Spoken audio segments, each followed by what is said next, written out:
Alright, magandang hapon. So, samahan nyo ako ngayon kasi meron tayong papalitan. Ang papalitan natin, eto. Makikita nyo, hindi na pantay rito, oh. Kumbaga parang upod na rito, tapos bigla siyang slide ganun. Dapat yan pag ganun eh, smooth. So, ayan, samahan nyo ako sa Takara Tire sa may Caloocan. Habol tayo sa cut-off nila.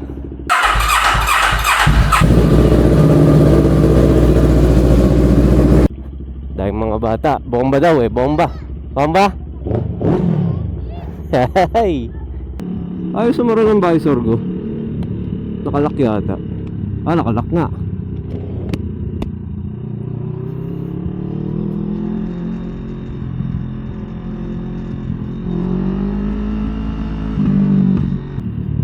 So yung gulong kasi natin stock tire to. Ang goal ko talaga magpalit ng aftermarket na gulong, yung trusted brand. Kaso nang hinayang ako palitan ng hindi naman upod eh. So inupod muna natin. Kaya after 2 years eh ganun talaga, weekend bike. Di ko naman kasi dinadaily to eh. Lakas pa rin ang kagat ng brake. So ngayon, ang cut-off daw ng Takara is 5:30 PM. Ang closing nila is 6. So ngayon, ang hiling ko sana makaabot tayo, tsaka konti ang pila. Excited na kasi ako sa Road 6 na yun. Michelin Road 6 na gulong. Kasi sobrang ganda daw ng review dyan eh. Sobrang kapit, maganda rin siya sa wet conditions, wet and dry. Dual compound din siya. So pag sinabing dual compound, may hard tsaka soft compound. So yung hard niya sa gitna, tapos yung sa gilid niya soft compound. So yun yung mas makapit para pag nagko-cornering ka. Traffic, holiday season talaga. So yung Takara tires, meron daw, nag-chat na ako sa kanila beforehand. May stock daw sila ng Road 6, yung size na hinahanap ko.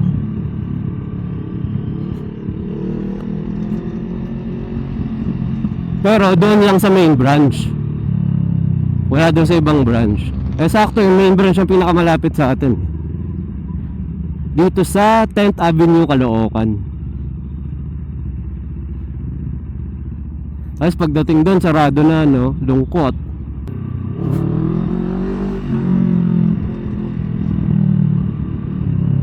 Uy, traffic dito.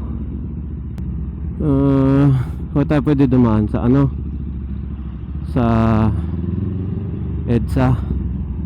Ito, paka-traffic dyan. Kung tayo dumaan sa may one way.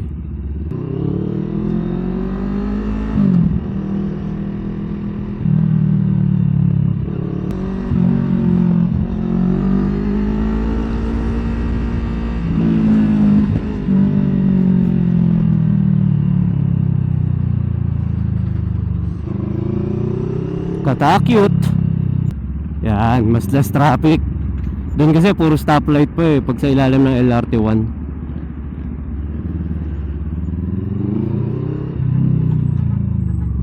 Kasya ba? Kasya ba? Kasya ba? Kasya!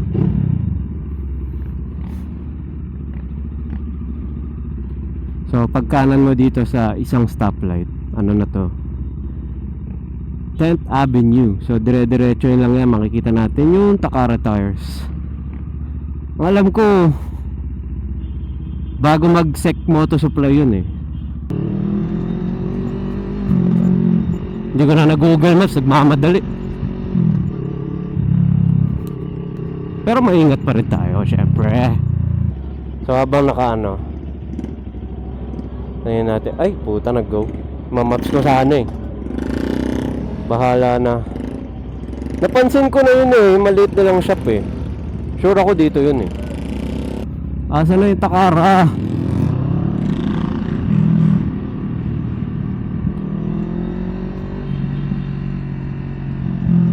Nandito sa right side yun eh.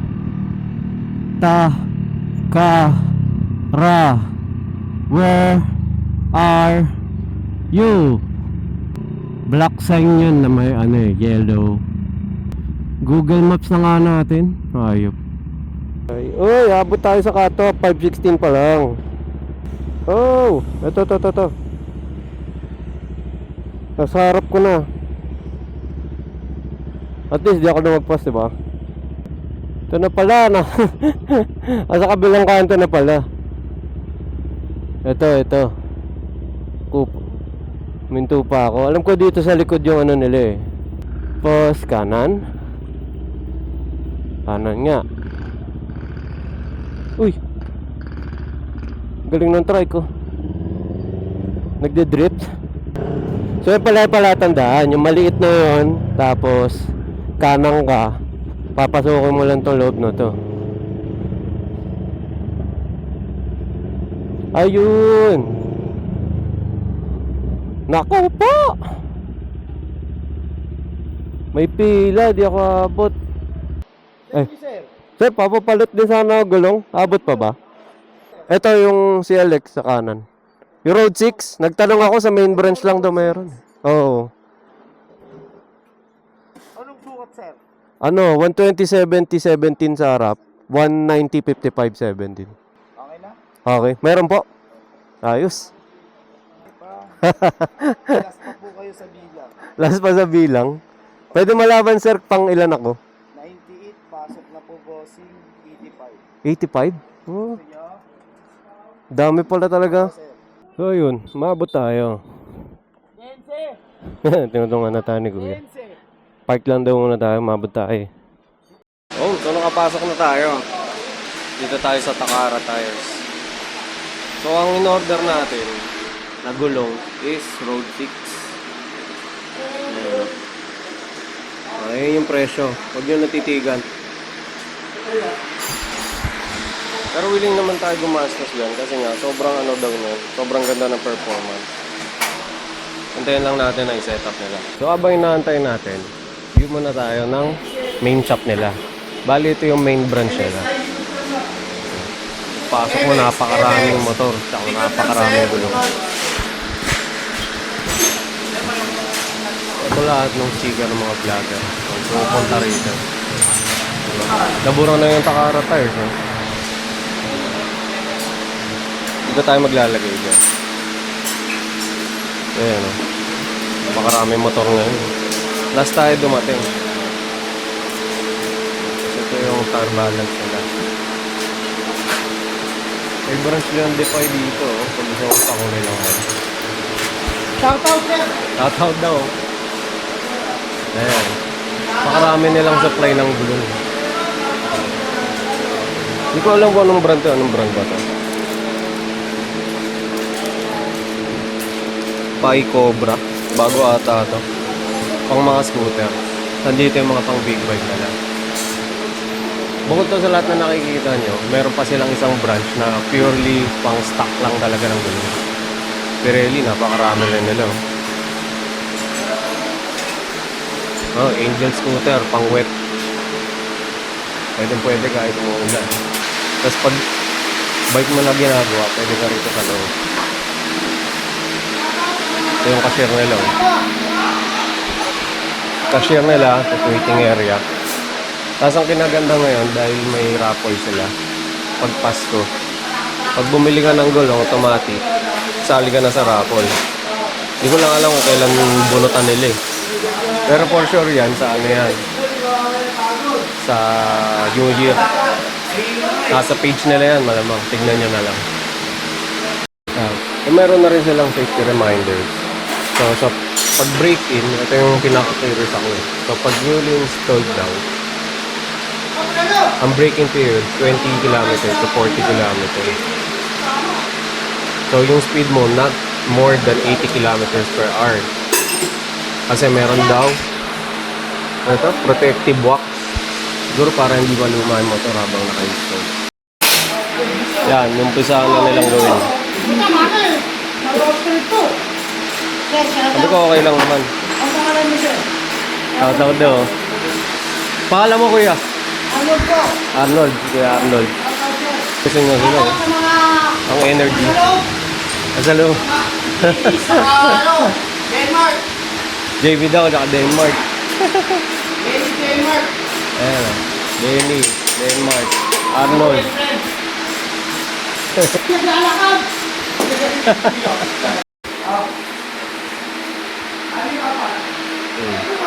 Binuhat na nila, inangat.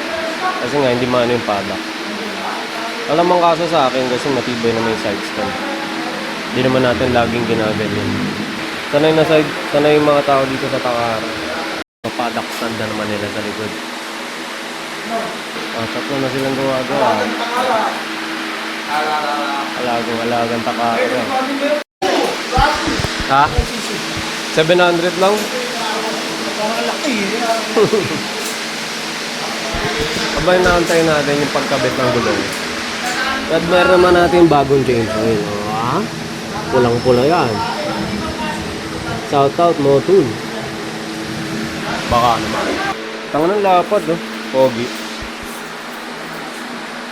Yan. Ito yung tsura ng 190. Sakto ba? Yung stock kasi nito 180-55 eh.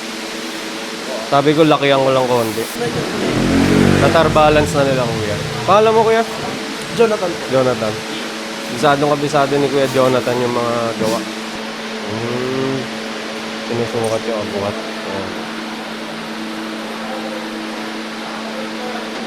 Tamang sukat din talaga.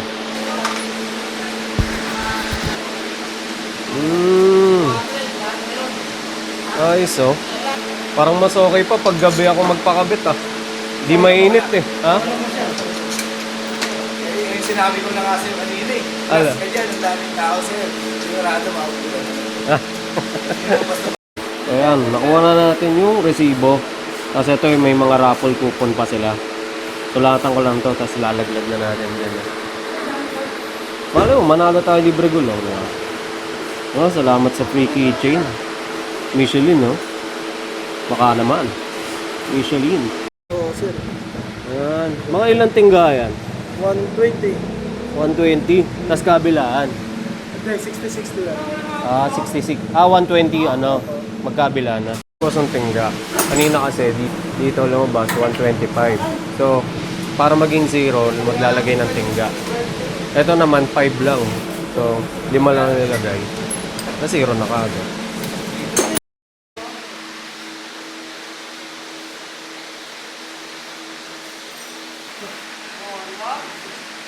Oo nga eh.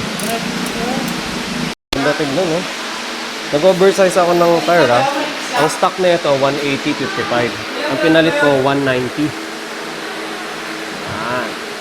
Grabe, laki na. Ang macho tignan. Oh. Yeah. Tanggalin ko na nga ito. Baka sumabit pa sa brake ko. Yeah. Nung tinanggal ko yung ano, parang mas maganda pang walang sticker eh. Parang all black, mas okay, no? Oo, sir. Walang sticker. Paliwanag mo nga sa akin, pre, mabilis yung ano, yung pagbasa ng ano. Alam ko naman bago to eh. Oo. Ah. Pagka natanggal mo na yung wax content, si Michelin, 6 years mo yan. Kung baga nagamit mo ngayon, doon ka mag-uumpisa. After 6 years, bago siya mag-expire. Ah, Hindi okay. po siya nakakuha na rin. Hindi start ng manufacturing. Hindi po siya start. Dala yung wax content niya. Oo. After 6 years, siya kasi mag-expire. Wow, ayos ah. Kaya para may idea po kayo sa Oo, kaya ko rin natanong eh. Galing. So, iangat na nila doon sa side stand para makabit nyo sa harap.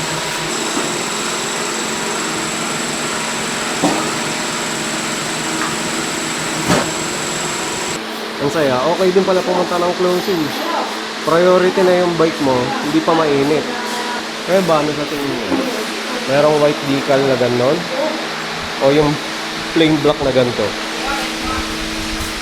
Iniisip ko pa kung lalagyan ko eh. Kasi yung white na yan, reflective yan eh. So pag naiilawan, mas nakikita. Grabe, nagagandahan ako. Lalo na dito sa rear tire. Nag-oversize ako, ang ganda, sakto-sakto. Oh. Pogi! Ano masasabi nyo? Okay ba na nag-oversize? So dito pala sa Takara, meron libreng tire sealant pag nagpakabit ka nila. Ayun, hirap lang tayo. Apo, ang bago nating gulong. Woo, pogi. Bagong signal light, bagong gulong. Sarap. Riding season na. So testing lang daw muna natin kung okay lahat. Yung ABS, yung pagkakabit, yung brake. So, i-under ko lang saglit pagkatapos mag-warm up. Yan. So, test ride natin. So far, blinking yung ABS eh. So, ibig sabihin, tama yata yung pagkakabit. Tapos, pag umandar ka, a couple meters, dapat mawala yung blinking ng ABS. Ibig sabihin, okay lahat ng pagkakabit. Yung sensor, yung display. So, ngayon, testing na rin natin pati yung brakes. Kung okay yung harap tsaka likod. Alright, so ikot lang tayo dito. Brake check sa likod. Oh, kumakagat naman. Mahina rin talaga yung brake ko sa likod eh. Brake check sa harap. Okay, goods. Hindi ko rin masyado lalakasan yung brakes kasi may protective wax pa to eh. Ang braking period is 20 kilometers to 40. Brake. Okay, kumakagat. Nakaka-excite. Ang ganda ng gulong natin. Though may konting dulas ako nararamdaman, yun yung protective wax.